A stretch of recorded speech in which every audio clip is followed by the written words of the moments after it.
अष्टमैथुन एक अष्टमैथुनों के अंतर्गत है और ये भयानक रोग है, भयानक रोग।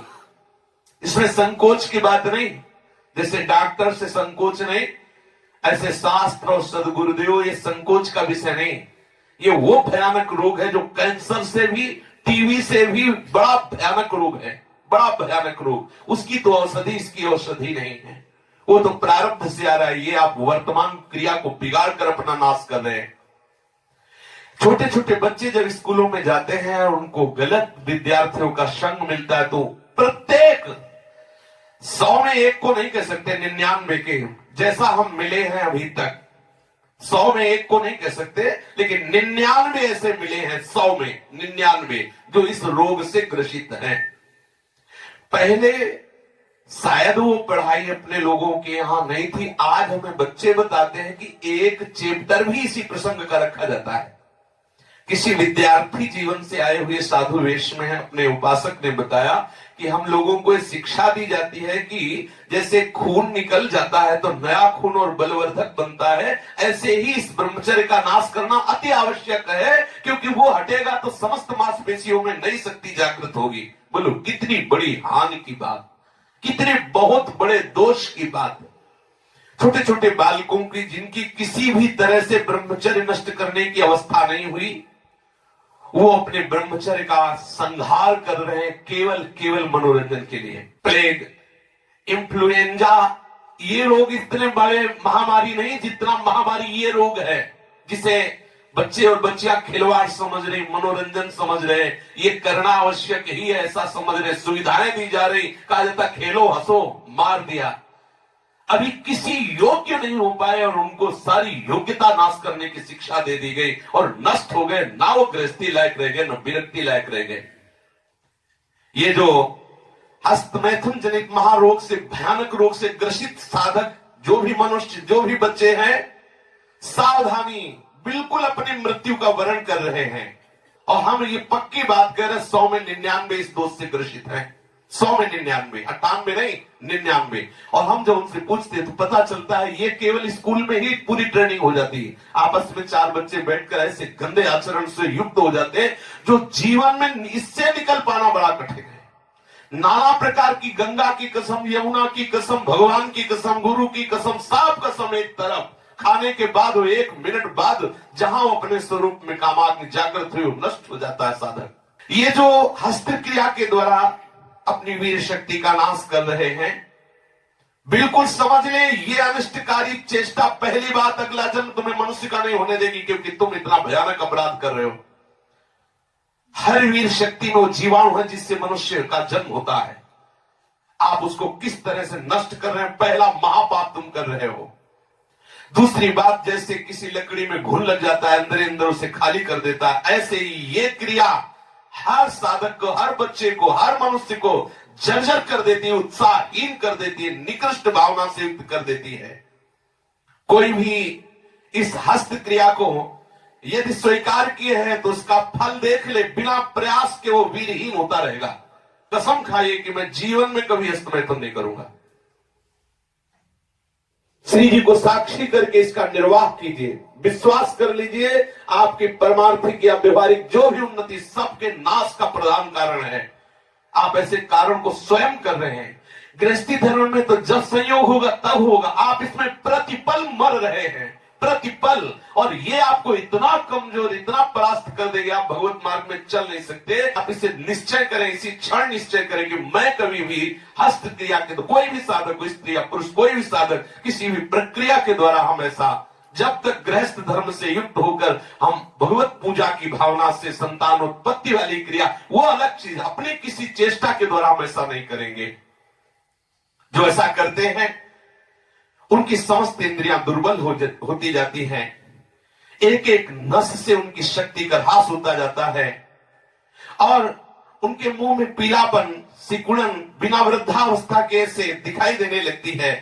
नस में दौर्बल्य, बार बार स्वप्न दोष, नाना प्रकार के गंदे संकल्प, नाना प्रकार की जलन उनके हृदय में प्रकाशित हो जाती है और वीर शक्ति इतनी द्रवित हो जाती है कि उनको पता ही नहीं लगता कब स्खलित हो गई। इसलिए साधक सावधान, ऐसी गलती बिल्कुल न करें, बिल्कुल न करें। क्योंकि शरीर के भीतर एक मनोवाहा नाम की एक नाड़ी है। इस नाड़ी के साथ संपूर्ण नाड़ियों का संबंध है। जे भी आप कामासक्त होकर के इस क्रिया को करते हैं, संपूर्ण आपके शरीर की नस नाड़ियां कांप जाती हैं। शरीर से लेकर मतलब सिर से लेकर पैर तक संपूर्ण यंत्र, छोटी मोटी सब नाड़ियां कंपायमान हो जाती हैं। फिर उस रक्त से मंथन करके फिर जो निकलता है उसे वीर्य कहते हैं। कितना बड़ा नाश कर रहे हैं आप। इस धातु से दौर्बल्य, प्रमेह, स्वप्न में, मधुमेह, बड़े कठिन कठिन रोग घेर लेते हैं। पक्षघात, ग्रंथिवात, संधिवात, अपस्मार, मिर्गी, पागल पर भीषण भीषण पीड़ाएं शरीर में, न जाने कितने निंदनीय रोग इस क्रिया के द्वारा होने लगते हैं। इसलिए प्रत्येक उपासक को, चाहे वो गृहस्थ मार्ग का हो या विरक्त मार्ग का हो, बिल्कुल ऐसी क्रिया ना करे। जब कोई हस्त क्रिया करता है तो उसके सीधे कलेजे पर धक्का लगता है। जब क्रिया करता है तो संपूर्ण नाड़ियों में हलचल और हृदय पर धक्का लगता है, जिससे उसका दिल कमजोर होने लगता है। और वही सबसे ज्यादा जिसे हार्ट अटैक कहते हैं, वही कारण होता है। वीर चरण ही उसका प्रधान कारण होता है। क्षय, खांसी, श्वास, ये क्षमा महाभयानक रोगों का बुलावा है। हृदय रोग से पीड़ित अभागे मनुष्य किस क्षण मर जाए कोई पता नहीं। मस्तिष्क पर जो एक ऊर्जा शक्ति, विचार शक्ति होती है, वो नष्ट हो जाती है। जो ये हस्त क्रिया को करते हैं उनको देखते ही पता चलता है करते हैं। कुछ ऐसे लक्षण होते हैं जिनको देखने से ही पता चलता है ये सब वो प्रतिपल अपने आप को चौपट कर रहे हैं। कितना पागलपन है। आप अपने जीवन को नष्ट कर रहे हैं। पागल खाने में अगर देखा जाए तो 5 आदमी ऐसे मिलेंगे 100 में जो किसी अन्य घटना से पागल हुए। 95 ऐसे मिलेंगे जो विषय के कारण पागल हुए, जिन्होंने ब्रह्मचर्य को छीण किया है और उनकी मेधा शक्ति कमजोर हो गई और पागल हो गए हैं। ये व्यभिचार प्रवृत्ति किसी भी लायक नहीं रहती। सैकड़ों पागल खाने में जांच करने पर ज्ञात हुआ है कि जितने भी पागल हैं उनमें से 95 केवल इस बात से पागल है, भ्रष्ट आचरण से। आप परिश्रम युक्त, साधना युक्त आप रहिए। ये आजकल के माता पिता स्वयं सावधान नहीं, बच्चों के सामने ऐसी चेष्टाएं करते हैं कि उनकी सामर्थ्य नहीं कि अपने बच्चों को रोक सके। वो समझते हैं कि बच्चों से ये बातें करना ठीक नहीं है। लेकिन आप समझिए, अगर बच्चों को आप एक छूट दे रहे हैं, आप उनका कितना जीवन नष्ट कर रहे हैं। उनकी आंख, नाक, कान, जिह्वा, वाणी, पैर, त्वचा सब कमजोर हो रहे हैं। और इस कारण जब वो गृहस्थ धर्म में प्रवेश होते तो गृहस्थी लायक नहीं रह जाते, गृहस्थी लायक नहीं रह जाते इन क्रियाओं के करने के कारण। माता पिता को, सदगुरु को चाहिए, उपदेशक को, कि अपने आसपास इस बात को कहे कि वो कभी ऐसी गंदी चेष्टाएं ना करें। सदगृहस्थी में जान, देखो पहले आचार्य परंपरा थी, सब जाकर गुरुकुल में रहते थे, ब्रह्मचर्य रहते थे। फिर जिनको गृहस्थ में जाना होता वो गृहस्थ में जाते, जिनको नैष्ठिक ब्रह्मचर्य का व्रत लेना होता वो वैरागी होते। दोनों महान पुरुष बनते। वो गृहस्थी में जाकर धर्म पूर्वक चलते हुए पुनः वैरागी को धारण करता और विरक्ति में जाकर वो महापुरुष बन जाता। दुर्बल चित्त इतना हो जाता है कि ना वो धर्म स्थान देखता है, न तीर्थ स्थान देखता है, न मंगल तिथि देखता है, न मंगलवार देखता है। बस अपनी वासनाओं का खेल खेलता रहता है। हजारों प्रतिज्ञाएं, हजारों धर्म चेष्टाएं सब व्यर्थ करने वाला ये महान दोष हस्त क्रिया, व्यभिचार प्रवृत्ति, इस पर अंकुश कीजिए, इसको आनंद मत मानिए। ये जो हस्त क्रिया के द्वारा शक्ति का नाश करते हैं, ये प्रतिक्षण काम से युक्त रहते हैं। इनके हृदय में वही चिंतन चलता रहता है। बालक अवस्था से लेकर के यौवन अवस्था तक देखिए आप, इनकी आंखों में देखिए, न तेज होगा न इनकी गंभीरता होगी, बहुत चंचलता, निस्तेज आंखें होगी, चेहरा पीला पड़, जब देखो तो ऐसा लगता है कि शर्मिंदा हो रहे हैं, मुंह छिपा रहे हैं, ऐसा लगेगा। पहला लक्षण है। दूसरा, कुछ इतने निठल्ले, ऐसे दिखावटी स्वभाव के, ऐंठ में, अकड़ में, गर्मी में रहते हैं, ये वीर शक्ति के नाश का लक्षण है। गंभीरता नहीं, शांति नहीं, उदारता नहीं, धैर्य नहीं है, वो अपने को बड़ा दिखाना चाहते हैं, ये सब उसके नाश के लक्षण हैं। जिनका चेहरा आनंद में, देखते ही हृदय में आकर्षण, ये ब्रह्मचर्य का लक्षण है। चेहरा देखो तो उजड़ा हुआ दिखाई देता है, लगता है बिना रोते हुए भी रो रहे हैं। वो सब सिकुड़ गया चेहरा ऐसा, जैसे किसी घर में आग लगा दो इसके बाद दर्शन करो तो कैसा लगता है वो, ऐसे ही उसका चेहरा होता है जिसने अपने जीवन से खिलवाड़ किया है। जो स्वभाव से ही रुक्ष, चिड़चिड़ा, क्रोधी, बात बात पे एकदम रूखा, चेहरा पीला पड़ रहा, फीका पड़, वो चेहरा पीला प्रेम का नहीं कि वो चेहरा प्रेम में पीला पड़, प्रेम में नहीं, यहां काम की बात हो रही है। मुख पिया आई फिर गई, बदल गए हो तन रंग, ये प्रेम का लक्षण नहीं, ये काम के लक्षण की यहां बात हो रही। वो मुर्दा की तरह निस्तेज खिन्न छिन्न ऐसे ही घूमता रहता, कोई लक्ष्य नहीं, कोई उद्देश्य नहीं, बात बात में आलस्य, बात बात में गुस्सा। जो गालों में बिना कोई गुलाबी कुछ लगाए जो गुलाबी दिखाई देती है वो ब्रह्मचर्य की होती है, और जिनके ब्रह्मचर्य क्षीण हो जाते हैं, झाई पड़ जाती है। देखो देखने में तो लगता है क्योंकि बोले कितने को, बोले 18 के, 18 में तो उसकी दुर्गति हो रही, तो 28 और 48 में क्या होगा। जो काले दाग चेहरे में पड़ने लगते हैं, आंखें धसी नजर आती हैं, गाल पीले नजर आते हैं, नाक के आसपास काले काले दाग यहां ऐसे प्रकट हो जाते हैं, ये सब लक्षण हैं जो उन्होंने अपनी शक्ति का नाश कर दिया। सावधानी के द्वारा इस जीवन को आप बर्बाद न करें।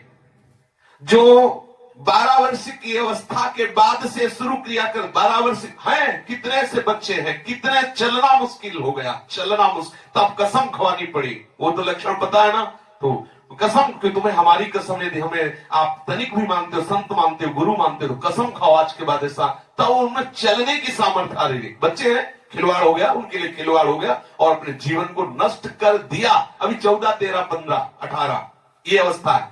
जो लोग ये कहते हैं ना कि खेलने खाने की अवस्था, वो थोड़ा सुन ले कि कौन सा खेल खेल रहे हो, क्या खा रहे हैं। ये खेलने खाने की अवस्था है। अरे ये वो अवस्था है जिसमें जो चाहो तुम बन सकते हो।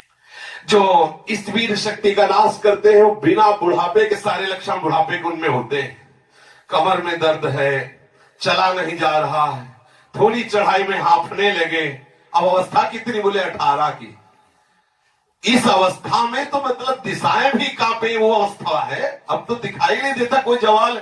चित्त में कुचिंताएं, छाती में धड़कन, बिना भय के भयभीत हो जाना, थोड़े से भी दुख में ऐसा सोचना कि मैं आत्महत्या कर लूं, ये सब बातें उसी की कमी से हो रही हैं। ये महापुरुषों के अनुभव की झूठी झूठी बातों में एकदम घबरा जाना। कोई झूठी धमकी दे दे तो बस वो ऐसा लगता है अब क्या करूं, किसी कमरे में बंद हो जाऊं, अपने आप को प्राण हत्या करके बचा लूं, ऐसा मैं अपने शरीर को न, ये सारे के सारे लक्षण उसी में प्रकट होते हैं। जो ब्रह्मचर्य का नाश करता है, नींद न आना या सोना तो कुंभकर्ण की तरह, मुर्दे की तरह सो जाना, आलस्य, जरा जरा देर में वो निरुत्साहित बातें, आंखों में जलन, भारीपन, ये सब, स्वप्न दोष अधिक होना, ये सब उसी के लक्षण है जो आपने गलतियां की है। जो सावधान नहीं रहता तो जब वो लघु शंका को बैठता है तो सबसे पहले वीर शक्ति का श्रवण, या सबसे बाद में, दोनों में जैसा अभ्यास हुआ, आप सोच में बैठे, लघु शंका में बैठे, तो सबसे पहले या तो वो गिरेगा या बाद में गिरेगा। आप सोचो उसकी कितनी बड़ी दुर्दशा है। वीर का पाचन नहीं होता, भोजन का पाचन, रस रस का पाचन, रक्त रक्त का पाचन, मांस मांस का पाचन, जो मज्जा, अस्थि और ये सप्तम धातु वीर का पाचन नहीं हो सकता। इसका पाचन ओज के रूप में होता है, तेज के रूप में होता है, महान शक्ति के रूप में होता है। जो संयम से चलता है, भगवत आराधन में चलता है, उसका एक अलग ही स्वरूप होता है। उसमें एक अलग उत्साह, अलग तेज, अलग ओज चमकता रहता है। सावधानी से, चाहे स्त्री साधक हो चाहे पुरुष साधक हो, दोनों को रक्षा करनी चाहिए। खिलवाड़ ना समझो। ये सप्तम धातु बनने में, एक बार के बनने में 30 दिन 4 घंटे लगते हैं। 30 दिन 4 घंटे लगते हैं। जब बहुत सुंदर भोजन सात्विक किया जाता है तो एक बार में संतानोत्पत्ति करने की जो सामर्थ्य वीर शक्ति में है, वो 30 दिन 4 घंटे में तैयार होती है।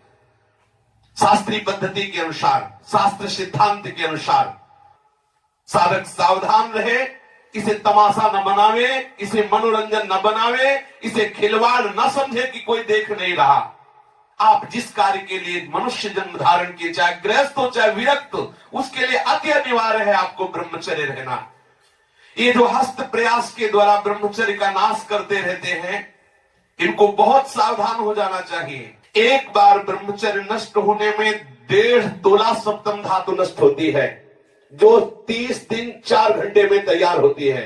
आप विचार कीजिए, 30 दिन 4 घंटे शरीर की नस नाड़ियों ने जो कमाया, उस सप्तम धातु को आप कितने मिनट में नष्ट कर रहे हैं? कितने बार 30 दिन 4 घंटे में एक बार कमाई हुई वस्तु को कितने बार नष्ट कर रहे हैं? आपकी क्या परिणाम दशा होगी, आप खुद विचार कर लीजिए। कठोर परिश्रम से 30 दिन 4 घंटे में तैयार होने वाली 1.5 तोला अमूल्य वस्तु जो भगवत स्वरूप है, आप उसे कहां बहा रहे हैं? कितनी मूर्खता कर रहे हैं? आप इसको सुनने में बोलने में संकोच लग रहा होगा। घोर पतन का रास्ता अंदर ही अंदर मन को आप दे रहे हैं। इसे मूर्ख नहीं कहा जाएगा और क्या कहा जाएगा? जो इतनी कीमती वस्तु को केवल मनोरंजन के लिए बर्बाद करे, तन मन धन श्वास सबका नाश करने वाला। जैसे फूलों का इत्र, ऐसे ही संपूर्ण मनुष्य का सार ब्रह्मचर्य। एक एक रुपया आप जैसे बहुत कंजूसी से समेट के रखे, फिर कोई चुराने आवे तो आप दे देंगे क्या? ऐसे ही यदि आप ब्रह्मचर्य पर दृष्टि रखेंगे तो आपसे पापाचरण हो ही नहीं सकता। आपको जलन हो जाएगी कि हम कितना जल के कैसे सदाचार से चल रहे हैं और ये आकर्षण हमें आ रहे, कैसे ब्रह्मचर्य को नष्ट कर सकते। वो भागेगा, हर स्थिति से भागेगा। वो अपने ब्रह्मचर्य को सच्ची मानिए, ब्रह्मचर्य में ही सामर्थ्य है हर द्वंद्व सहने की, हर द्वंद्व सहने की। जितने भी साधकों की या मनुष्यों की जो दुर्दशा है शास्त्र विरुद्ध आचरणों से, उसका कारण ब्रह्मचर्य का नाश। जरा विचार करो, जो दिन में 2 बार, जो 3 बार, या 2 दिन में, 3 दिन में, या चौथे दिन में ऐसा करते हैं, आप उन पर विचार कीजिए कि 30 दिन 4 घंटे में तैयार होने वाली वस्तु को वो 2 दिन में, 3 दिन में, या 1 दिन में 2 बार, या ऐसा आप सोचो उनकी कितनी बड़ी दुर्दशा हो रही, वो कहां पहुंचेंगे।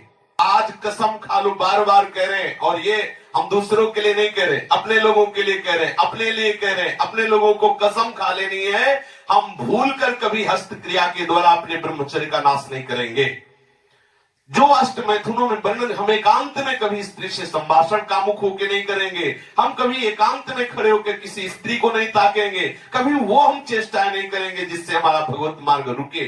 जो गृहस्थ है उनके लिए भी यही नियम है, एक पत्नी व्रत धारण करने वाला ब्रह्मचारी ही कहा जाता है।